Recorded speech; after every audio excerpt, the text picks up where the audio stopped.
my mind. Gotta hustle and grind. Financial literacy always on my mind. I'm stacking knowledge, no time to waste. Gotta invest smart, gotta keep up the pace. I'm reading books, learning all the tricks, studying the market, making calculated picks. What's good, everybody? It's your boy Reckless Ray Dinero, and we are back at it again. 2025, we're busting it down. I've got a full lineup of 2025, early 2025 related content that we're going to be just smacking you over the head with as we get into the beginning of the year. This one specifically is one that hits close to home because I own a home. And I'm an advocate for home ownership if it's done in an intelligent fashion. What I see a lot of people doing, though, is they're not doing it in an intelligent fashion. But before we get to that, have you hit that like button? If you've been here more than twice, why are you not subscribed? We definitely got to get the house cleaning out of the way. I need likes. I need interaction. I need engagement. Because we're on a mission. We're trying to get this out to as many people as possible to have these conversations started. Because if your circle isn't talking about money, you need to be in a new circle. Thank you. Now, back to what we were talking about. I see a lot of people who, when they get into the realm of home ownership, there's two conversations. There are those of us who believe that home ownership is a pivotal piece from a historical standpoint of building wealth in this country because you can leverage your house. If you are renting, you have nothing to leverage. You have no inkling of getting towards any tax write-offs. You get no benefit besides having a place to live and not being responsible for maintenance, which is another conversation here that can be had is, oh, well, you got to replace the roof. You're responsible for the water heater that went bad that I had to buy when I first bought my house. Any repairs, dry rot repair, which I'm getting ready to start attacking, home improvements, the entryway, the stairways are janky. Got to get those done, updated, got water damage, got some drywall repair I got to do towards the entry of the house. It's all on me.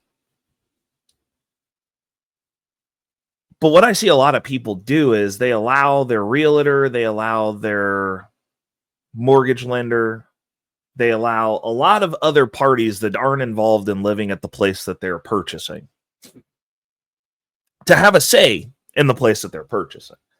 And they end up buying a house that's too much for them to handle alone. So now you're stuck in these toxic relationships where you can't get rid of them. You can't pay for the place by yourself. You're stuck dealing with people that you can't get rid of because you can't pay the mortgage by yourself. And that's where I delineate out at. And I'm a big advocate. I don't recommend couples buy a place that's relying on both of them, even if you're married, because then if you get divorced, now neither one of you can keep the house. So whoever ends up with the house is going to end up getting foreclosed on unless they are fortunate enough to be able to get somebody in there to help them pay that rent or whatever, which is forcing you into decisions that you might not want to make, that aren't necessarily informed, that are done out of desperation, that are not done from a seat of power, but a seat of weakness. And like now you're locked into a job that you hate because you can't leave that job because you got to pay that mortgage note. So you got to keep that roof over your head. I mean, add on with the mortgage people, your place of employment.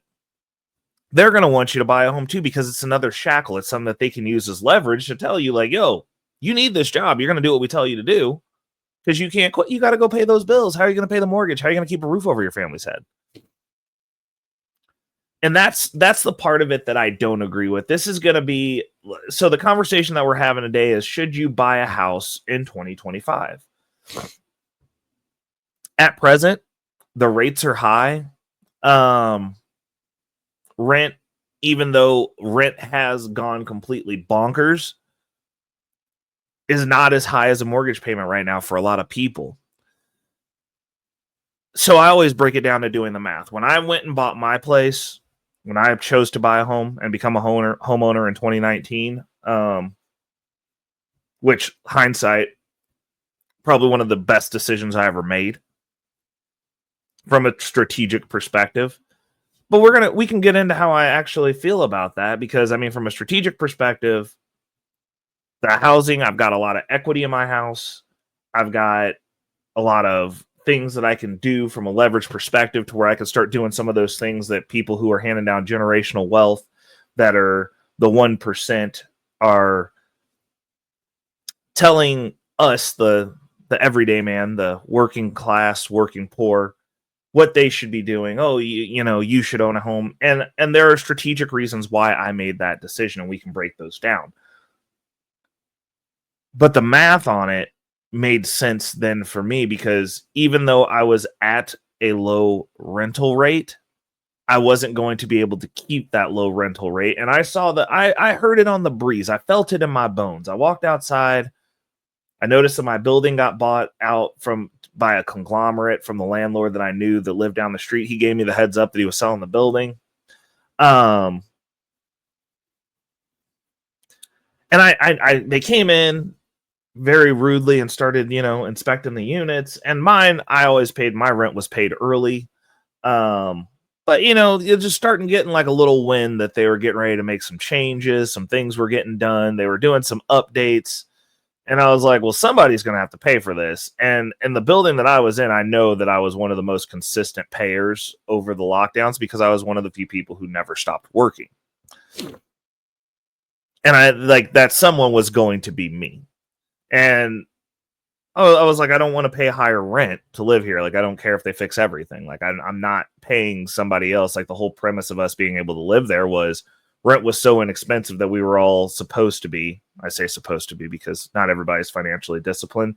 But 2 out of 3 ain't bad. Like, it was actually a house where the majority of the house was doing what they said they were supposed to be doing. So I was already in the process of putting myself in a position to where I wasn't going to have to continue renting anyway. And we were going to be able to, purchase something. But I noticed that the rent was getting ready to go up. I didn't realize how much or how bad it was going to be over those lockdowns of rent going up. But I kind of got an inkling and I was like, you know what? I don't want to be a part of that because that could be something that could financially alter the trajectory of where I'm trying to go. And where I'm trying to go is not trying to out invest the rental rate that keeps going up so that I can never not be a renter. That was not the game that I wanted to play. I at least wanted to get control over that. And so for me, my financial game is getting control over things. So being able to purchase a car and having a plan of execution on that vehicle to have it paid off within 12 to 36 months. That's a standard for me. I don't buy vehicles and just have 10-year, basically a mortgage on your car. I tend to not want to be obligated to pay thousands of dollars a month for a car. I will to pay it off in that window, but I want a low payment obligation because you never know what's going to happen. So I also don't, every time I pay a car off, I don't go buy a new car. Like I've had my car that I've got currently. The only reason I'm getting rid of it is once I start having major catastrophic failures on the vehicle that cause me anxiety, that's when I get rid of the car. My current car that I have has been paid off for probably about 3-4 years, and it was fine. Head gasket blew. And I'm like, it was a catastrophic failure, and I would have traded it in then had I been in a position to just outright buy another car. Or it wasn't on the tail end of a major surgery where I've accrued debt, because now I can't just go, I'm just going to go trade this in and get into a car payment and then figure out how to pay it off within 12 to 36 months. So now I've got to hold off on the car that I have, but I've had my car paid off for probably about 3 years. And I'll drive them till the wheels fall off or until they start having major mechanical failures. Because for me, that is a sign of unreliability with the car. Like my cars do have a lot of miles on it. Like most of my cars I've traded in are upwards of 200,000 miles. This one will not. It's going to get traded in before the 200,000 mile mark, but we're over 160,000 miles. So like I'm driving these cars, and normally when I replace the car, I get something with under 50,000 miles on it. I don't buy new cars. I don't see the flex in that. It doesn't do me any benefit. Like I can get the car with all the stuff that I want on it that somebody else already took that dealership tax of driving off the lot. I don't buy new cars ever. Like I've the closest I've bought to a new car is a year-end model, but I don't see the point in it. It does not make sense to me. For me, it doesn't matter. The car smells the same. I don't care. So those aren't things that I value, but I do drive the cars for long periods of time. And like what I have been doing is starting with this Lexus, I'm actually seeking out and getting cars that and car brands and car manufacturers that I'm interested in, that I like driving. So like my Lexus, it's a hybrid, it's a CT200, nothing special.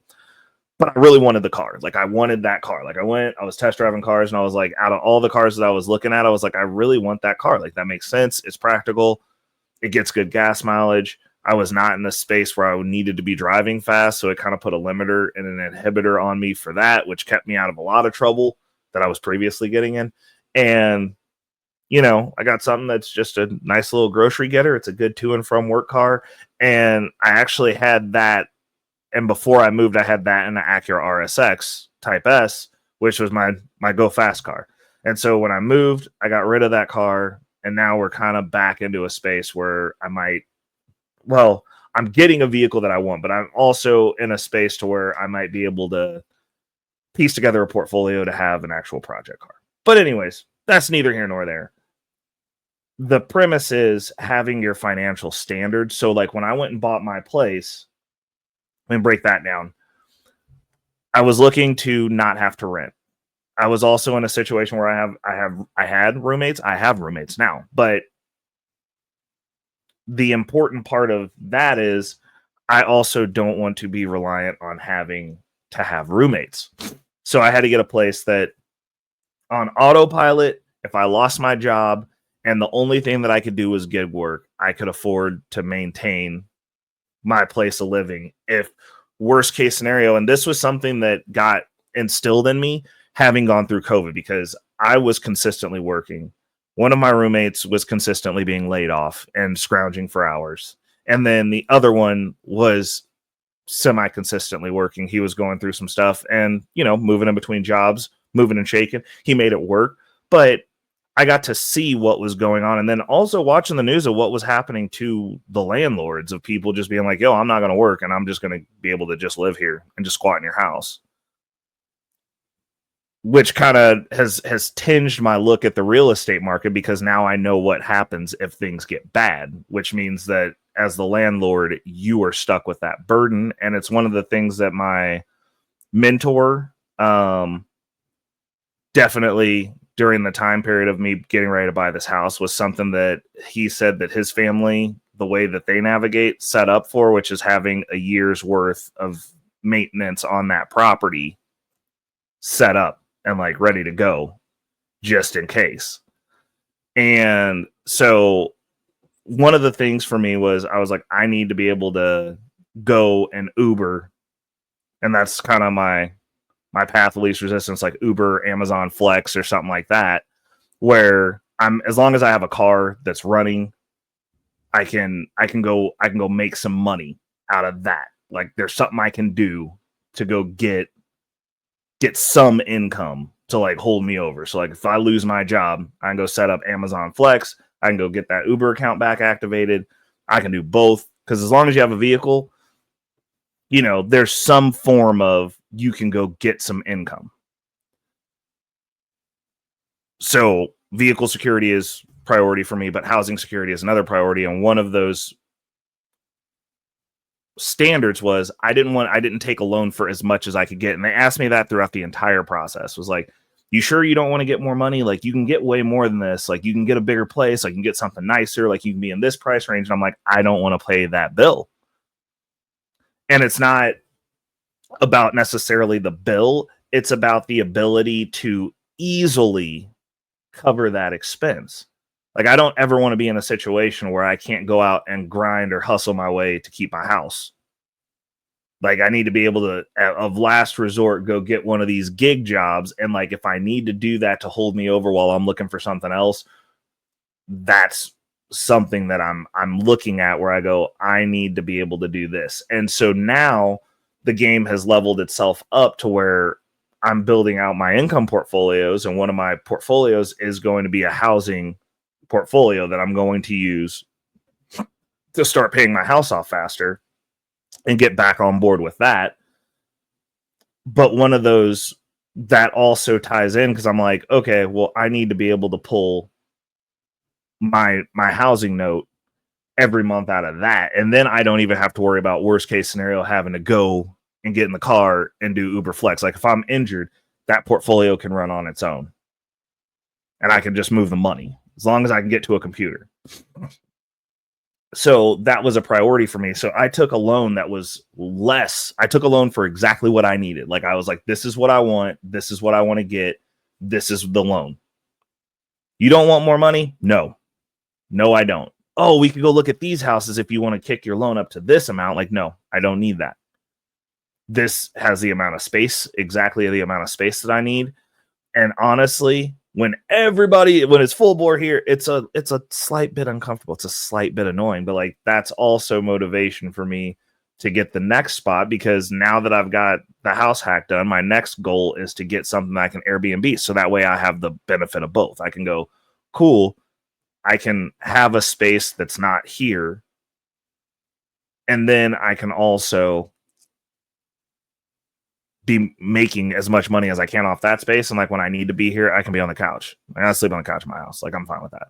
Because then it opens up the ability for me to rent my room and then trim down to where everything, like the Airbnb space, we're looking at single bed or studio loft. And like I'll have that set up and staged for that. And it's going to be awesome.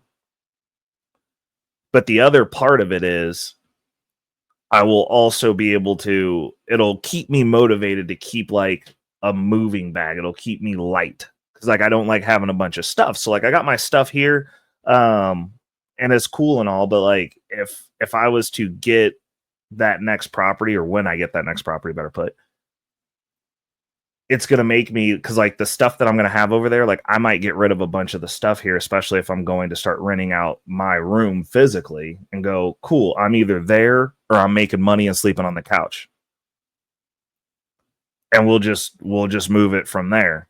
So depending on how that works out, it'll keep me motivated to be like, cool, like I need to have stuff trimmed down to the quick, where if I've got a gig where I'm hosting it, I can be out of there, have the cleaners come clean it, be back in it when I'm back in it, and then, navigate how I navigate, but it keeps it light. But the part of it that I wanted to drill in on was they kept trying to give me more money. And I said, no, I got exactly what I needed. I knew what payment. I was like, cool. Like if I can get this payment, I can figure it out. I can sort it through. I can see it through darn near indefinitely, because like this is the bottom end of what I am capable of doing. And I know I could make this just side hustling. So like if I need to keep my house and keep food and I'm just side hustling on my schedule, I'm like, cool, I can keep this and the gym and Netflix, and I just won't be out that much. I'll be in real good shape and I'll always be working. Totally fine. Now in 2025, those interest rates are double what my interest rate is. So when I look at that and I go, well, like my house payment would literally be double. And I'm like, there's a couple of caveats there. And one of the caveats is rates are high right now, but they could drop. So, you fall in love with what the real estate agent is going to tell you is to fall in love with the property. You can divorce the rate later. You keep the property. That means you can refinance it. Now, for me, what I say is when it comes to getting into these properties and getting that responsibility, I'm like, if you have roommates now, one of the things you should factor in is that you could be house hacking anyways, which is where you buy a property, you have roommates, they kind of take over those payments, or you guys are splitting the payments. So now you're not paying the full mortgage cost. You're paying a part of it, which is cool. But like now you're reliant on them. What I would say in response to that is do the math on that. Cause if you already have roommates and you guys are all going to move together anyways, and like you're staying in the same area, which is what we did. We were like, hey, we're staying in town. I'm moving to the Kansas side. I don't want to pay the city tax. You guys are paying the city tax, but like we're going to be within, I'd say 10, 15 miles of where we live, being in an optimal location that we wanted to be in the first place, which was the downtown, the metro area. Bet. So I looked at that and I'm like, okay, cool. So honestly, like we can do this. You guys pay $50 more and never have to pay more again. outside of the variation on utilities, and we just keep it moving. Bet. So that's how my situation worked out. Now everything is more expensive now, but those types of deals can still be put together. You just have to do the math. It's like, okay, well, this is what it's going to cost for us to live here. We're paying X amount right now. We're splitting it out. Just assume that they're probably not going to want their rent going up. I would say that. Or maybe you can get away with the rent going up. Like they was going to raise the rent $100 anyway. Well, now that $100 goes towards the property that you're buying, and you guys move there, and then you don't have to worry about the rent going up astronomically every year anymore. That's the one thing that I would still say in 2025 is a benefit. If you're living in places where you're consistently just having to come up with another $100 every year, are you getting a $100 raise every year, at least a month? A lot of times people aren't. You're getting the bare minimum. Like most places aren't even giving cost of living raises. Like honestly, if you're not getting cost of living raises, start looking for a way out. Exit plan. Don't even complain about it. Exit plan. It's not a good place to work, regardless of where you work. Like if they're not at least giving you cost of living, get out. Like there's no growth there. Either that or you're working for somebody that uses their business as a piggy bank so that they can live a good life and everybody else can just struggle until they have to do the bare minimum to keep you there. Which, if you want to have that argument and go in there and negotiate for a cost of living expense raise every year so that they can gaslight you and tell you that you're costing too much or whatever, more power to you. Personally, I don't complain. I get gone. So if you're in those situations, leave them. Be on a plan to leave them so that you don't have to be mad at the place that you work, because nobody's got time for that. Do your job, work hard. But like, if you're not getting treated right there, then get out. But the other thing is, even if you are collecting that $100, like you should be able to like use that to expand your wealth, to build up your assets, not just to give to your landlord every year ad infinitum. And some places are raising it higher than that. Over COVID, we saw people regularly with every 6 months buildings getting bought out by somebody else and putting part of another real estate package, and they're just juicing you for $500 more a month. I saw these things happen. I saw these people have to move that are living hand to mouth because they can barely afford to live in the place that they're living. They're renting at the maximum of what they have, which is also crazy to me. But, you know, the quest to impress people that don't care about you is just never ending. So they're they're doing that. So it's like, well, if one of you has good credit and one of you can piece together a real estate deal, go get yourself an agent and go start looking at properties, and everybody else is just going to live with that person, then you can look at a house hacking scenario, which can dramatically reduce those expenses. But you still have to keep in mind, I always plan that everyone's going to leave. Now, no one has left me yet, because we have a decent place to live. It's easy. Stuff's taken care of. The power never goes out, and generally nothing major is broken. So, and the amount that they're paying compared to market is well under that, and they haven't had a rate hike ever in 5 years. So, going on 6 years, because I don't have to raise the rates. I'm like, as long as I'm good, everybody's good. Like we all eat. So they haven't experienced the inflation in the cost of living that everyone else is experiencing, that their peer groups and friends are experiencing. That was the reason that I bought, because like you can kind of insulate yourself from that, because like the hits that I've taken have been tax fluctuation hits, and it's like, I think over the 5 years it's like $50, $60, something like that. Like maybe $100 over 5 years. Like it's not noticeable for me. It's definitely not $100 a year. And that's as somebody who like owns the house. So like I'm getting the direct hit from like all of these things that comes out of escrow. They have to adjust my mortgage payment. Millages go up. It's what it is. That was the reason predominantly that I am an advocate for home ownership at this point. Not only that in my case, you do have something to leverage, because I do have like a lot of equity that I've accumulated because of the appreciation of the home value, but also that piece of like over 5 years, my cost every month has gone up maybe $100, like to the point to where it's so negligible that I don't know.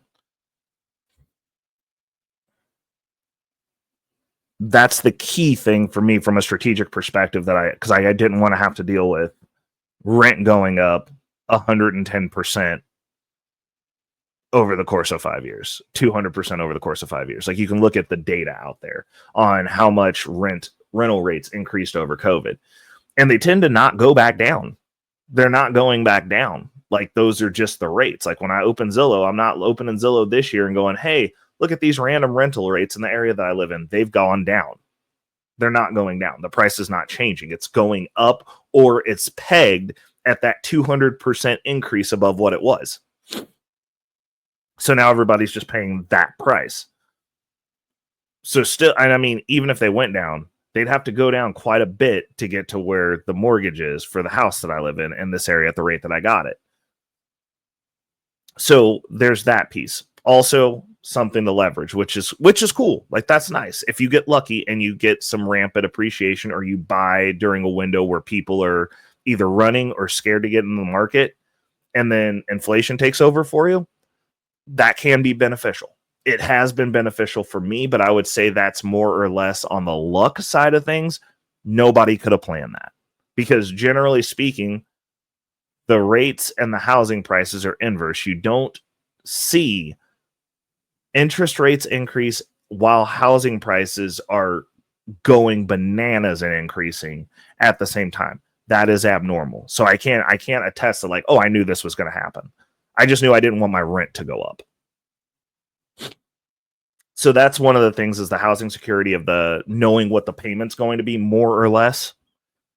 One caveat that you might add: keep an eye on those HOAs, because HOA fees have skyrocketed because the cost of laborers has skyrocketed. Your landscaping, your cleaning, your maintenance people, all of us, because I am a part blue collar worker.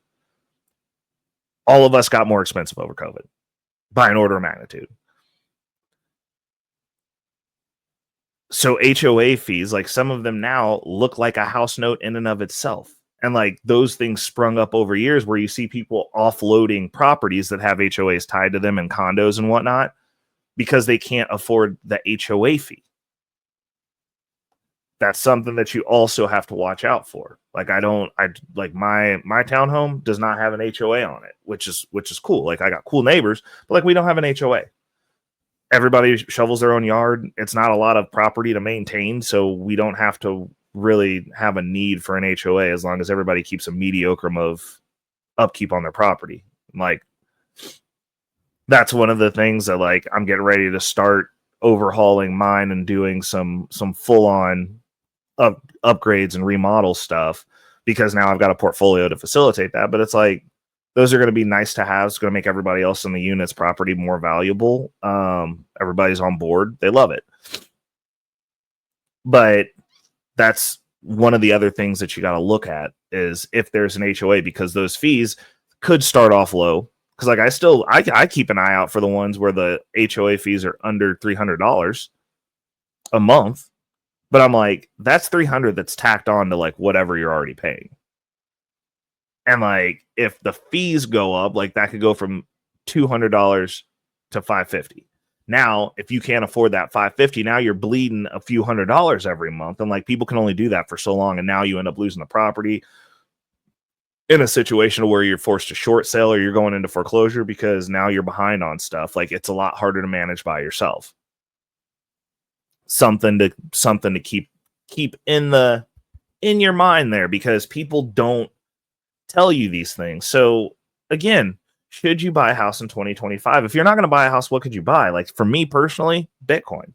That's an easy no-brainer answer. Like, it's easy for me to buy Bitcoin. It's easy for me to buy into my MicroStrategy positions, which are a part of my Bitcoin standard. My MSTR shares, those are expensive.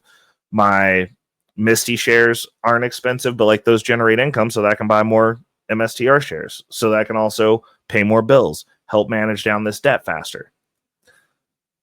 And all of those are outpacing a home at this juncture. Now, would I want to rent and do that? Maybe not, because depending on, unless you like having to move, like, I don't like having to shop around where I'm going to keep all of my stuff every year. Like, I don't like doing that. Like, if I was renting, I would basically be renting like I deal with my insurance. I'm like, can I get a better deal on this? And can I get the exact same thing for a better deal? Every year they get put through the paces. I'm like, I'm paying too much. We got to figure this out, or I might have to leave. I feel like I'm paying too much.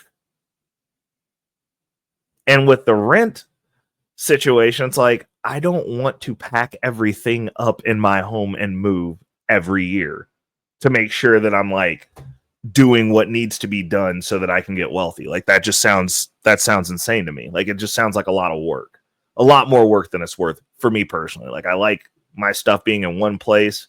I'm not, because most of you guys aren't leaving the city that you live in anyway for 10 years at a time. Like most of the time ever, except for your little vacations where you guys go to Puerto Rico and Cancun or whatever to take your pictures that you post all year because you went on the one vacation, but you ain't got no money to your name and your net worth is zero. I see you. Because the gram lies to everyone but me. Like I fortunately am around people who actually have money, and you know what, those like it's a little bit different. It's a little bit different, and you can tell who got it versus who don't got it. We get it. You're gonna be posting those pictures for the next 2-3 years because you can only go on vacation 2-3 years because it's vacation for you. I get it. But in comparison to buying a home, like if you are not in if you're not in a space where you are a homeowner, that is going to be a status symbol moving forward, because most people aren't going to be able to buy homes until they're well into their 50s. Like you'll be dying to get one piece of property, and that's going to be the only piece of property you get, and you'll have no other assets to your name because everybody is broke, and you're paying $7,000 a month for cars. Apparently your car payments are over $1,000, so you're paying a house note plus some to drive a car around to look like you're doing something, living in an apartment with no cushion, no financial anything. And if you get them 4 months of just bad financial luck that I just went through, you're wiped out because you don't have control over anything. You're at the behest, at the pleasure of somebody whose house you're living in. Your car is not yours, and you have no assets. So should you buy a house in 2025? I think if you're not capable of buying a house in 2025 will be a good year for you to start getting a plan in place so that you can buy a house. You've lived in the place that you're living in the same city that you're living in for over 5 years. You should have bought a house. I'm just saying. Most of you ain't bouncing around like that. There's not an opportunity tomorrow where you're packing up and moving to the other side of the freaking planet.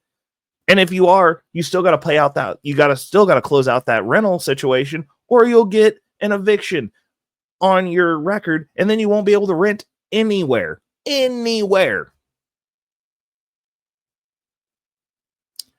So you're going to pay the rest of that rental note off and get nothing out of it. Whereas if you've been in the house for 5 years, you would have some equity. You could sell the house, and then like you would have something to walk away with. You should start planning to be in position to buy a house. And I'm not saying you should buy it because you have to have it to get rich. What I'm saying is it's easier because you're going to be solidified. Those rental rates are going to continue to increase. The inflation rates are going to continue to increase. These institutions are going to continue to buy houses and charge exorbitant rates that make no sense right now. But 10 years from now, 5 years from now, 3 years from now, 2 years from now, it's going to start making a little bit more sense because that's where rates are going. And then you're going to have to pay those rates. There will be a class of people that are an ownership class within the United States. That's going to be a class. You own homes. You own property. You own something. That's going to be a class of people. And above that class of people, there are going to be the people who own Bitcoin. Oh, you've got over 0.25 Bitcoin? Wow. Huh. That's going to say something. That's going to be a class of people. That's going to be your new elite. The new upper middle class is going to be you own a home and are able to sustain and hold on to that property and are able to maneuver and do all the stuff that the people of old have been able to do to leverage their property to get them exponential wealth and other things. So I would say if you don't own a home in 2025, you should be preparing to get a home in 2025. Now is a good time to start. because it's only going to keep getting worse. So like you have to be prepared for when the water, the metaphoric water, gets too hot and you're ready to jump out. Because that's what happened for me. Like we started getting prepared, but my rent was super cheap. And if you have super cheap rent, I'm not saying like dump your super cheap rent and go just scramble to buy a house. What I'm saying is if you have a super inexpensive rental rate that you're currently locked in, consider yourself blessed. And if you can manage it, you should start looking at what housing prices are now and start saving the excess of what you would have to pay to live in a house. Start saving to purchase a house. So that way, when they ratchet it up and it gets to the point where you're like, I don't want to do this, you can go, I'm just not going to do this. I'm going to go buy something. I'm good. We'll just be out. So that's what I did. And it felt good. It was really nice to be able to just say no. That was like the first time that somebody's, and we're about to get into some spaces now where I'm going to start getting to say no to a bunch more stuff. And I'm excited about it. I loved it. I was like, nah, I'm not going to do that. Oh, we need you to do this, this, and this. Like, nah, I'm good. I bought a house. Like, I'm good. I'm not going to be living here. This is my exit date. This will be my last day that I'm there. There's your 30-day notice. This is the 30th day. That's the day that I'll be out. I'm not doing that. Well, nothing. We don't have anything else to talk about. I'm not doing this. Literally anywhere. Not for you, not for nobody. I'm doing it for myself now. Thanks. No, thank you. I'm not going to do that. I'm walking away from this. And when it comes to should you buy a house in 2025, if you are going to be able to walk away in power and be able to say, I am not going to be a part of this system. I don't want to have to do what you want me to do. I'm going to do what I want to do. I don't want you running through my stuff, rifling through my stuff. I don't want you talking rudely to me about where my car's parked. I'll park it on my property. It's fine. I don't want your retaining wall falling on my car because you didn't take care of it. It's fine. I'll park it on my property. If you're making that move, then yes, you should buy a house if the math works out on it. It should always be something that's moving you forward. But the one caution that I will reiterate that I see a lot of people fall down and fail on and lose property on and go through nasty breakups and or divorces, God forbid, and end up in worse situations than where they were, are people who they can't afford it by themselves. Men specifically. Like, I'm sorry, I got to lean on the guys on this one. You should not be shacking up with a chick who you need to be there to pay half the stuff. You should be it should be your place. You shouldn't be living at her place. You should be set up to where you can pay for that. Ladies, if you guys are going halfsies with people, this one's for you. Everyone should be able to afford the place themselves just in case somebody up and gets that opportunity and they're just going to be out. Or the relationship goes bad and now you guys are both sitting there wondering who's going to get the big eviction on their record so that they can't effectively live anywhere affordably for 7 years. Everyone should be able to pay for everything themselves. And then you guys can live together. And if you're going to do that 50-50, that split, then now you can take way more advantage, especially with those of you that are the married couples. Like now you can actually start stacking, because if one of you can pay for all the expenses of the house by yourself, that gives you a whole lot of money for lifestyle and investing. This is how people get rich. They don't get rich by buying the biggest house that they can get to show off for people that don't care, that want to see you fail. They're waiting to see you guys get into that argument, get that divorce so that you can both be poor so they can go, look, see, they didn't do it right, because they're not doing it right. And that's what they want to see. The world wants to see you fail. If you keep doing what everybody else is doing, you're going to keep getting the results that everyone else is having. And that's going to be my last point on this. I hope I've convinced some of you. I still think buying houses are important. As much into crypto as I am, I don't believe in property as an investment as being better than Bitcoin. But I do think it's important to have some sort of stability and some semblance of consistency in the expense that you pay for the place that you live, because that's your largest expense. And if you can hack your way out of it, like some of us have, like old Reckless Ray and Arrow has, then it's going to open up a world of opportunity as far as actually winning at this game of money that we find ourselves in and being able to compete and move forward within the system. We're going to leave it at that. It's your boy, Reckless Ray Dinero. If you haven't hit that like button yet, you definitely should have, because there were definitely some gems dropped. Really appreciate you guys coming in to get these conversation starters listened to first thing in the morning, hopefully on your way to work, whenever you're catching it. And most importantly, that the conversation continues. So tap in with me. Let me know your thoughts down in the comments. Because I know I got some people who are in the real estate field here. I'd love to have those conversations with people. Like, I love talking financial strategy. I like talking about all the things. So you guys are more than welcome to tap in, leave me some feedback down in the comments. If you've been here more than 2 times, definitely make sure you have hit that subscribe button so that you can more efficiently be here, lurking, watching from the shadows. Also turn the bell notification on, because you only get hit with information when there's gems to be had, when there's conversations to spark. It's your boy, Reckless Ray Dinero, and until the next time, people, peace. Money on my mind, yeah. Focus, got no time for games, nah. I don't play, man, I'm all about that financial literacy. Investing in my future, building generational wealth. Dollar bills, they be calling my name, but I ain't chasing fame, I'm chasing change. Learn the game, now I'm playing it smart. Putting my money to work, it's an art. I'm stacking paper, building my own empire. No more living check to check, I'm getting higher. Investing in stocks, real estate, and more. Gotta secure the bag, that's what I came for.